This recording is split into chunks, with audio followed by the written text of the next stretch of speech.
long time no speak. It has been a little while since I uploaded my video letting you know that we were expecting baby number 2, and my plan was always to come back pretty immediately and to tell you how the first trimester had gone and everything, but this has not been an easy ride of a pregnancy. In comparison to my pregnancy with my daughter, this has just been insane. So there's been so much going on that I need to tell you about, and everything to do with the first trimester now sort of pales in comparison to everything that's happened since then. So I will briefly go over like the first trimester and then catch you up to date on everything that's happened since then, and yeah, then at least you will be in the know and up to date. So we found out that we were pregnant beginning of March, and the first trimester was quite rough for me, just because I was so exhausted, like more exhausted than I feel like I've ever been, and obviously having a toddler to look after as well. And I felt a lot more nauseous than I ever felt when I was pregnant with Darcy. With Darcy, I had a lot of like food aversions, and I did end up losing a lot of weight because I had these like IBS type attacks a couple of times a week until I was about 15 weeks.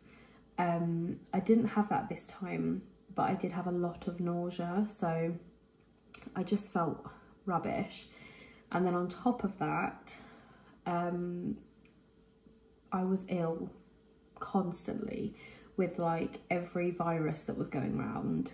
I caught it, and Darcy was ill a lot as well, and it was just constant. We had like 2 weeks in my whole first trimester where like one of us wasn't ill, and thankfully we were able to go on holiday in that time, and then we immediately got ill again as soon as we came home. But yeah, it was rough. There were a few times when I thought maybe I had COVID because I was so poorly, but my tests were always negative. It was just these horrible winter viruses that were going around, and the last time I was poorly I ended up with sinusitis, so I had this terrible painful sinus infection and had to have antibiotics, so really not ideal. So yeah, all of that made for quite a tricky first trimester, but we got to 13 weeks and we had our dating scan, our official dating scan, and everything looked good, which was reassuring because I'd had some spotting as well in the first trimester for about 10 days between 6 weeks and like 7.5 weeks. I had spotting, and then I think I maybe had some a bit later on as well. So I'd had an early scan at the early pregnancy unit, and we'd had 2 private viability scans as well, just for reassurance and stuff. So to get to the 12-week scan and have everything look great was really reassuring. But yeah, so everything looked great. So that's when we like publicly announced that we were having baby number 2. So yeah, I'd had a bit of a rough time in the first trimester, also like mentally as well. My mental health was really poor in the first trimester, and I think it's because I was just really poorly and stuck in the house a lot, and that I don't do very well with that. So I was pleased to get out of the first trimester, start feeling physically a little bit better and therefore mentally a little bit better. And then unfortunately we then started dealing with another issue, which was I started having heavy bleeding. I won't go into like too much detail about it, but I didn't have any pain or anything like that, but I was having these gushes of just bright red blood, and lots of it. When I say a gush, it was like a gush. And it happened over the course of like 4 or 5 days. So I basically spent every day at the early pregnancy unit They did a scan and they said they couldn't see a reason why I was bleeding. I had examinations, I had some swabs done. They listened to baby's heartbeat on the days where they didn't do a scan. And yeah, they basically said that they couldn't find a reason, and just to monitor it. And then the gushes of bleeding stopped, but I then just had constant bleeding until I was about 18 weeks. So that's sort of like the main reason why I haven't been filming videos or really posting much content on my Instagram pages or anything like that, because I really thought we were going to lose the baby at that stage. I even hired my own heartbeat Doppler because the early pregnancy unit basically told me to stop coming in, and obviously if anything had changed in terms of the bleeding or pain or anything like that, then I would have gone back in anyway. But yeah, I found that really reassuring to be able to listen to their heartbeat at home. And yeah, they basically just told me there were no answers, and I was so anxious. It's like probably one of the most scared, scary experiences I've ever had in my life. Being pregnant and being, a decent way into your second trimester and having this heavy bleeding, it's not right, Anyway, it continued and it was really mentally affecting me again. I could feel myself slipping straight back down into that prenatal depression that I'd already experienced in the first trimester. And I didn't have any of that with Darcy, so it was just really horrible, and I felt like it was stopping me from being a good mum, because I didn't want to do anything with Darcy. I didn't really even want to lift her. I didn't want to put her in and out of the car. I didn't want to push the pram or anything like that because it would set off the bleeding again, and it was just a really horrible time. So I got in contact with my consultant, because I am consultant led for this pregnancy, and he basically said the pregnancy's not viable until you are 24 weeks at least, so we don't care, basically is what he said. Essentially said it wouldn't be worth their resources to try and figure out why I was still having this bleeding, and said he was happy with the care I'd already received, and if I was going to lose the baby it was inevitable at this point, so just carry on as I am and hope that everything will be okay, basically. And as you can imagine, that didn't go down very well with me. I couldn't believe that that was how they talk to pregnant, mothers who are scared for their baby. It was just awful. And I basically hung up on him. And about 5 minutes later, I got a phone call from a midwife inviting me in for a scan. So I don't know if he went and asked them to do that, if maybe he decided he hadn't dealt with it in the best way, or maybe he was worried I was going to complain, or I've no idea. But I suddenly got invited in for a scan, and lo and behold, when I went in for this scan, which was very detailed, they really took their time and really had a good look around. Lo and behold, they found a sac of blood tucked away sort of down the side of my uterus, right down the side. And they thought that was probably where the blood was coming from and we could monitor it. They didn't think it was like your standard subchorionic hematoma, which often happens when the embryo initially implants, because it wasn't really near my placenta or anything like that. They think that basically I did something to cause it, so maybe too much heavy lifting or exerting myself too much, or a knock to the tummy. And I had a couple of knocks to the tummy because I have a toddler. I'd also accidentally walked into the door frame carrying the washing basket, and that bumped my tummy.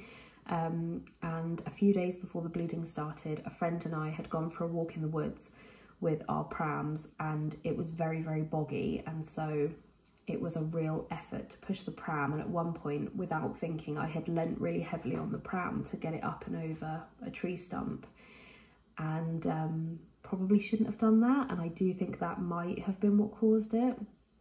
But they basically said it will either be reabsorbed, it will bleed until all the blood is gone and it will stop bleeding, or there is a chance that it will keep bleeding the whole way through the pregnancy, and we just didn't know. Thankfully, touch wood, it did stop. When I was about 18 weeks, the bleeding sort of suddenly stopped. And I really hope it stays that way for the rest of the pregnancy, because it was such a stressful time. So yeah, at like 18 weeks, the bleeding stopped, and I thought, right, now maybe I can finally enjoy this pregnancy. And at 19 weeks, we went for our anatomy scan, only to find that our baby was diagnosed with a birth defect. And the birth defect is unrelated to the bleeding. So it's not, you know, him having this defect didn't cause the bleeding or anything like that. It's two separate things. But yeah, she did the whole scan and it was amazing seeing everything. And she was like, so far so good, everything looks great. The only thing we need to look at now is his face. And as soon as she looked at his face, I could see straight away that he had a cleft lip.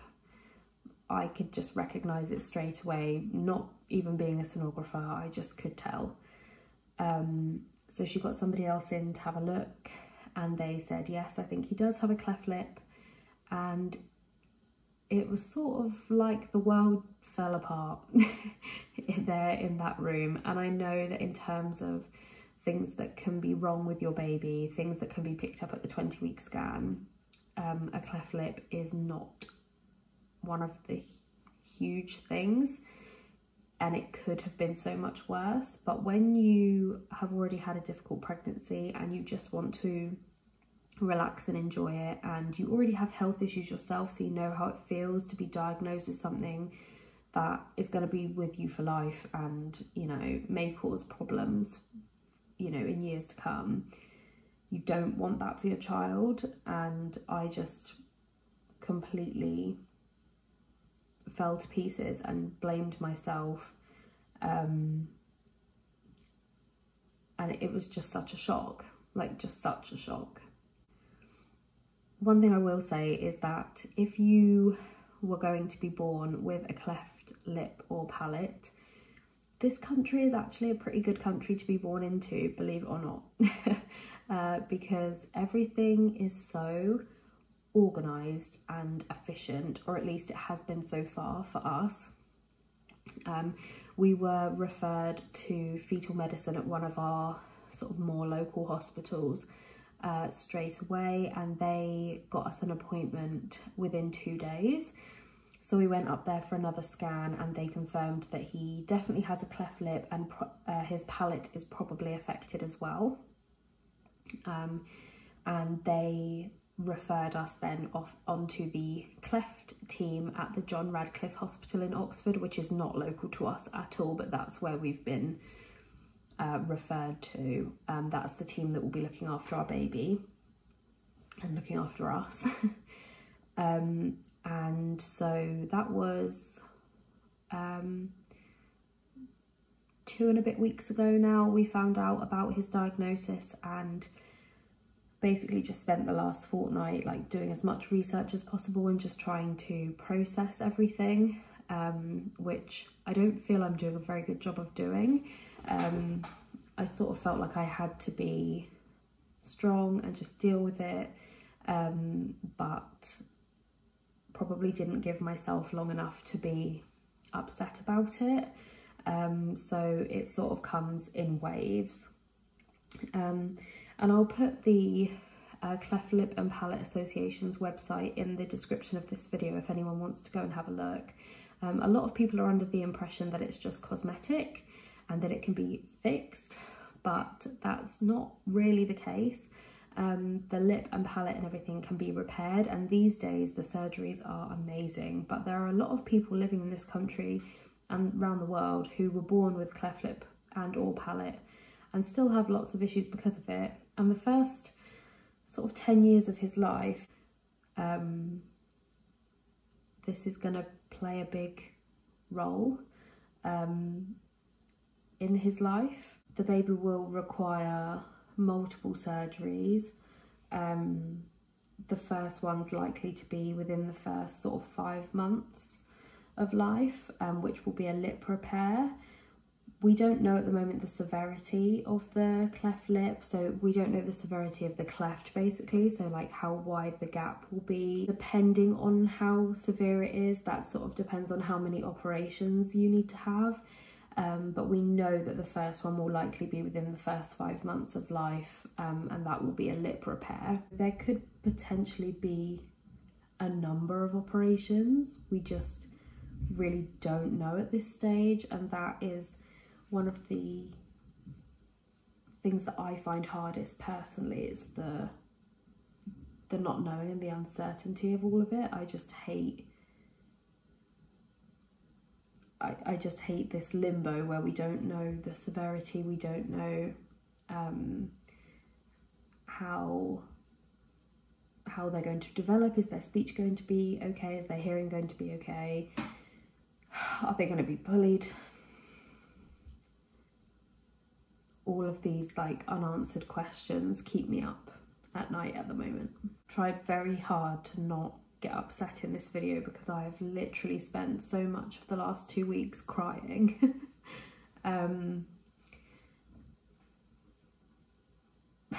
But it's a real shock. And even though this is one of the most common birth, defects, nobody wants any extra difficulty for their children, and it's still a huge shock. And this is not a minor thing. A lot of people seem to be under the impression that it's a minor thing. It's just been rubbish, to be totally honest with you. And yeah, I just felt like it was time that I filmed a video about everything and got you all caught up, and then we can move forward from here and hopefully just share normal like baby prep things, because I have to be honest, this has taken a lot of the joy from my pregnancy because I'm now just worried all the time. So I'd like to, show you clothes that we've got and talk about using cloth nappies with a newborn and show you the nappies we've got. And we're hopefully doing like a mini loft conversion, and then Darcy and the baby will be sharing a room for the next couple of years. So I'll have like that whole room to decorate and stuff. So I want to be able to share all of that with you and be like happy and excited. And I'm hopeful that if I just got this video out of the way, like updating you, then I can move on to those happy things. But this has not been an easy time. This has not been an easy pregnancy so far, and I'm feeling very delicate. So please be nice in the comments. I'm sure you will be. One thing I will say is the support from the medical teams has been brilliant. We've already had a meeting with the cleft team who will be looking after our baby. The nurse came and went through lots of stuff with us and answered lots of our questions, so that was great. My biggest questions really are around feeding, because if the baby's palate is affected, breastfeeding is basically impossible. So that's the thing that really upsets me. So I don't want to start crying now about breastfeeding. But my only options are basically to try and express breast milk to give him, or give formula, obviously. Realistically, we'll probably combi feed for at least the first couple of months. And then I think probably we'll end up formula feeding, just because I can't imagine having a 2-year-old and a newborn and recovering from a C-section and being able to successfully exclusively pump, because you have to like be tied to the pump basically, and I just can't imagine that I'm going to be able to make that work. So I'm going to give it a go, but I've also made peace with the fact that baby will probably be formula fed, and it's not even that I have anything against formula, it's just that my daughter, I exclusively breastfed her for over a year and she never had a single bottle, so, or a single drop of formula. So I would have loved to be able to do that for all of my children. But, you know, these things happen. None of us could foresee that this was ever going to happen. So, yeah, there's a lot of there's a lot of grief around not having the normal newborn experience, not being able to breastfeed, and just a lot of worry about if the baby's, you know, going to be okay. And yeah, anyway, this is obviously not the update that I had hoped to bring you. I wanted to do a fun just Q&A about my first trimester, and then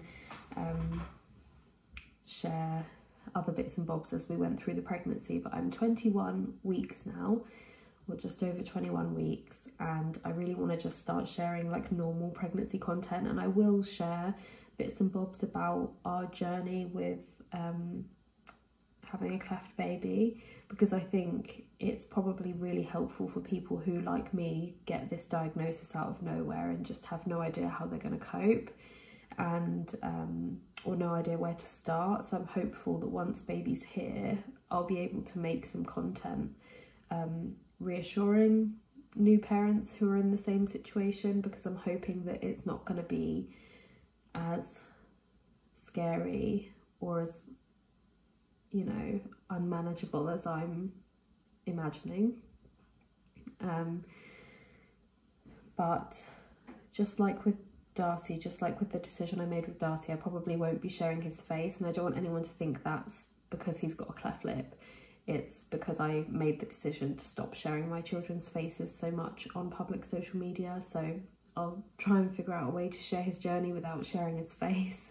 We have pretty much just settled on his name in the last couple of days, and that makes it feel more real now as well.